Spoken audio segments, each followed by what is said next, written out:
যখন as soon as থাকবে সে সমস্ত বাক্যগুলোকে আমরা কিভাবে নেগেটিভ করব, বা এখানে বলতে পারে use no sooner, no সুনার।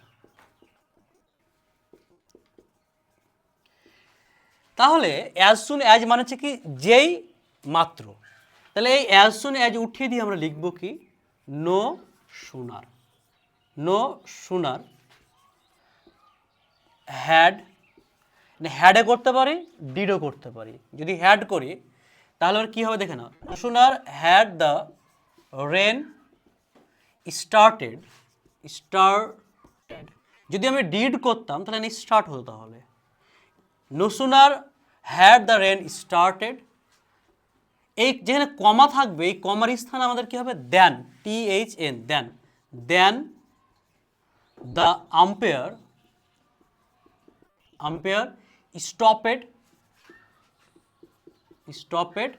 The match. এটাকে তোমাকে আবার আর একটা প্যাটার্ন করতে বলতে পারে, হার্ডলি ইউজ করতে বলতে পারে। তাহলে হার্ডলি হলে কি হবে, একই প্যাটার্ন। তাহলে এই অ্যাজ সুন অ্যাজ উঠিয়ে দিয়ে লিখবো কি আমরা হার্ডলি,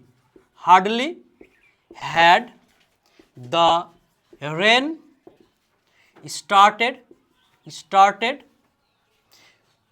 এই যেখানে আমরা দ্যান বসিয়েছিলাম এখানে, এই দ্যানের পরিবর্তে এখানে কি হয়ে যাবে কিন্তু হার্ডলি, হ্যাডের ক্ষেত্রে when the umpire stopped the match।